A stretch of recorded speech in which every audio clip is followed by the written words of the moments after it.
জাতীয় সংগীত পরিবর্তন নিয়ে ব্রিগেডিয়ার জেনারেল অবসরপ্রাপ্ত আব্দুল্লাহিল আমান আজমির বক্তব্য তার একান্তই ব্যক্তিগত বলে জানিয়েছে বাংলাদেশ জামায়াতে ইসলামী।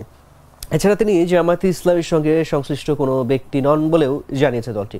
রোববার বাংলাদেশ জামায়াতে ইসলামীর সেক্রেটারি জেনারেল ও সাবেক সংসদ সদস্য অধ্যাপক মিয়া গোলাম পরওয়ারের পাঠানো এক বিবৃতিতে এই কথা বলা হয়। বিবৃতিতে তিনি বলেন, অতি সম্প্রতি সাবেক ব্রিগেডিয়ার জেনারেল আব্দুল্লাহিল আমান আজমির বক্তব্য নিয়ে কতিপয় জাতীয় দৈনিক ও অনলাইন নিউজ পোর্টালে প্রকাশিত সংবাদের প্রতি আমাদের দৃষ্টি আকৃষ্ট হয়েছে।